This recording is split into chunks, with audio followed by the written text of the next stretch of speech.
Hello everyone, and welcome to After Alexander, episode 20, The Nabateans.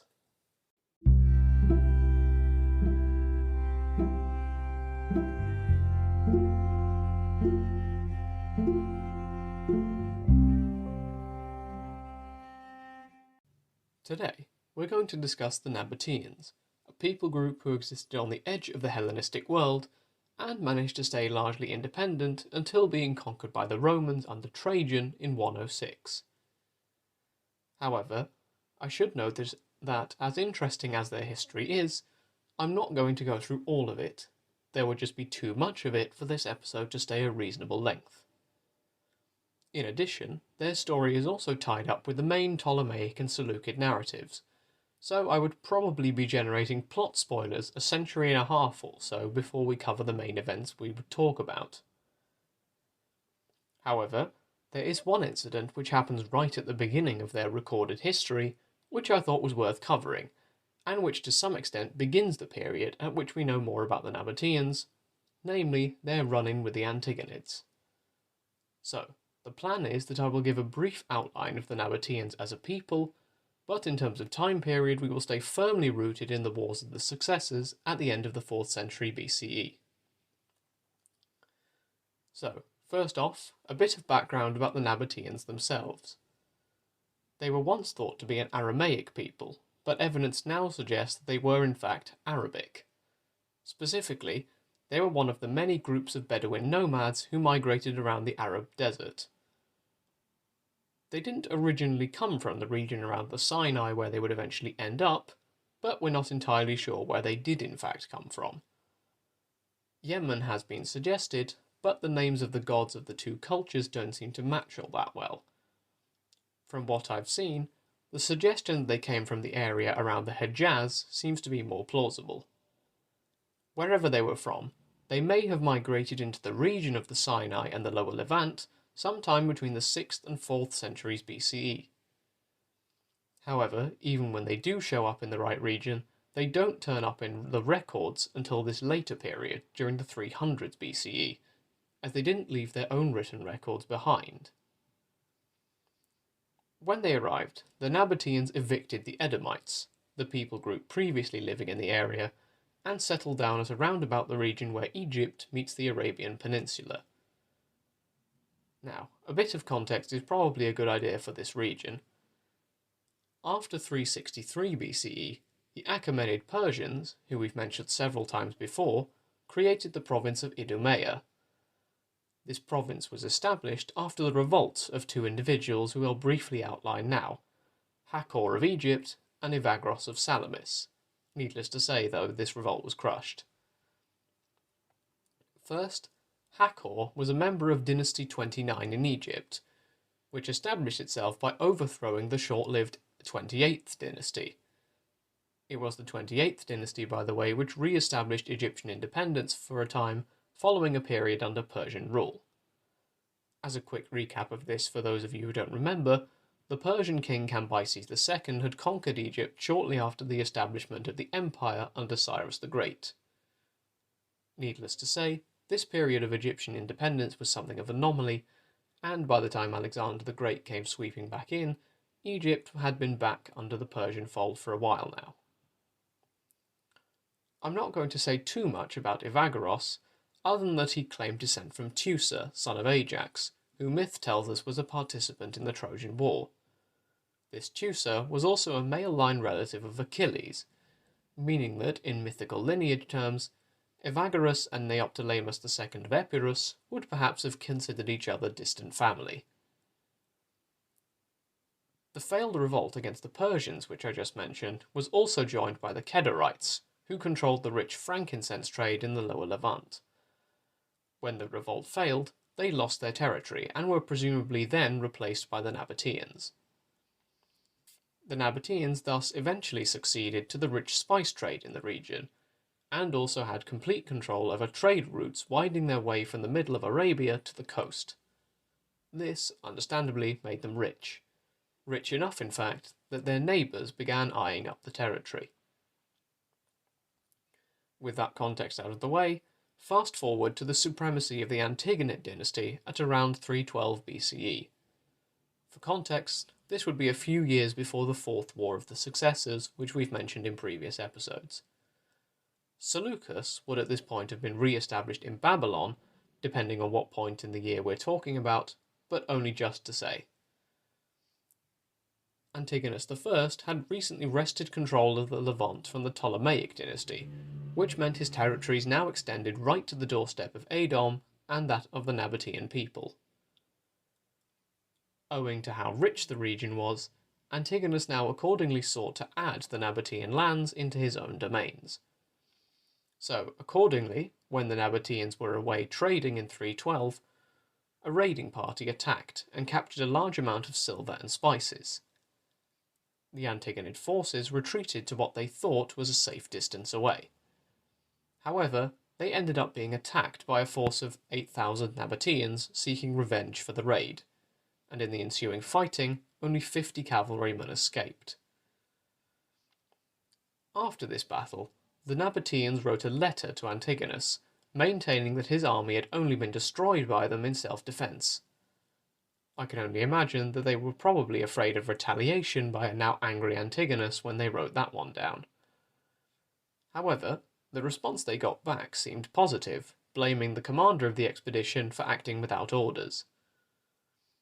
I should say that, although this seems encouraging, Antigonus was in actual fact using this cordial reply to give the Nabateans a false sense of security. Added to that, the reply doesn't seem to have made the Nabateans blind to the danger Antigonus presented, as mountain outposts were constructed in preparation for another attack. Predictably, this attack came. This time, Antigonus dispatched his son Demetrius to the region with 8,000 men. As soon as Demetrius was spotted by scouts, smoke signals were sent up to warn the Nabateans of the oncoming Antigonid forces. Herds were duly scattered, and the Nabateans themselves withdrew to positions that could easily be defended from the onslaught. Essentially, a whole people group were battening down the hatches and preparing for a storm. Both attacks we've discussed so far centred around a place known as the Rock. This has been interpreted as referring to Petra, the city which was famously carved into the side of a mountain, and which may have been founded as early as the 5th century BCE. Petra was easily defensible due to the fact that it only had one entrance, which was now where Demetrius's army focused their efforts. However, they were themselves attacked during their onslaught and driven back. One memorable detail is that a Nabatean is said to have yelled out to Demetrius, maintaining that Demetrius's attack was nonsense, given that the Nabateans would point-blank not be slaves, and that the land was barren anyway. Ultimately, Demetrius was forced to withdraw, with gifts and hostages, due to a lack of supplies and continued resistance from the Nabateans. I should mention at this point a divergence about the fact that the land was barren, as this barrenness did give the Nabateans a big home advantage against the Antigonus. The 1st century BCE historian Diodorus recounted that, when the Nabateans were attacked, they would hide in the desert and simply wait for their opponents to be weakened by lack of water. There were water reservoirs, obviously, but these were covered up and marked with symbols that only the Nabateans would recognise. Anyway, back to the fighting. As is perhaps to be expected, Antigonus was furious with his son for giving up the fight. However, he was mollified somewhat by a discovery Demetrius reported, specifically that there were deposits of bitumen in the Dead Sea. For those of you who don't know, bitumen is used to tarmac roads, and at the time it was valuable due to its use in the embalming process, which incidentally is what Alexander's body underwent back in episode 2, and was a valuable trade commodity. Obviously, it was something worth fighting for. Antigonus sent out an expedition to extract the product, led by a man called Hieronymus of Cardia. However, when they arrived at their destination by the Dead Sea, 6,000 men are supposed to have sailed towards them on rafts and killed the whole expeditionary force. It was this defeat that prompted Antigonus to give up his ambition to secure bitumen. What's interesting to note is that this has been labelled by some as the first fight over crude oil products in the Middle East, over 1,000 years before we would usually think of this kind of oil-related confrontation happening. At some point, the Nabateans seem to have briefly become pirates, as Ptolemaic Egypt sent a force against them in retribution for attacking their shipping. However, from what I've gathered, this doesn't seem to have been a very long phase.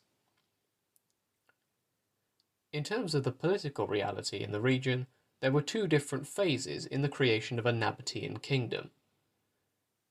In the first phase, which would have been during the 300s BCE, council elders were the leaders of the people group. During this period, the Nabateans consolidated their power over trade routes and towns, essentially extending outwards. The second phase, that of centralization and the formation of a kingdom, was actually influenced by the expeditions sent out by the Antigonids. After all, as we would expect, nothing unites people so much as a common enemy. Our first evidence for a king comes in the early 200s BCE, with an inscription with a name which is now unfortunately lost. I'm not going to go through all the subsequent fragmentary evidence for kings here, so to cut a long story short, the first king who we know existed for certain is Aretas I, who had a short reign that we've documented from 169 to 168 BCE. As we will see throughout our narrative in the years and decades ahead, the wars of the successors are going to result in a long-running disagreement between the Ptolemies and the Seleucids over territory. This rivalry allowed the Nabateans to extend their control into the region of Edom, to the north of their typical heartland. And in fact, from 85 to 71 BCE, the kingdom would briefly control the coastal region of Damascus, owing to the waning influence of their neighbours. I'm not going to go over the rest of Nabatean history here, because as I said, it's far too long and complex for a simple one-episode summary. But ultimately, like the Hellenistic world around them, the Nabateans would eventually fall prey to outside powers. Specifically, the Roman Empire under the Emperor Trajan would conquer the kingdom in 106 CE as part of their eastern conquests, and create the province of Arabia Petraea in the region. The Nabateans demonstrate that it was possible to use the rivalries and squabbling of the Hellenistic states for your own benefit. Although the Nabateans were largely pro-Ptolemaic, for which they would at one point be afraid of Seleucid retribution by the king Antiochus IV, they were able to walk the political tightrope and survive by exploiting the disagreements between the various states. So, next time, we're going to start reintroducing the main narrative with a short summary episode about the life of Antiochus I up until the point of his kingship. As always, thank you for listening, and I hope you've enjoyed this brief diversion into different aspects and pockets of the Hellenistic world. I'm planning to create episodes like this again in the future, so if there's a topic you'd be interested in, feel free to drop me a line at the show's email address. Until next time, have a great week, everyone.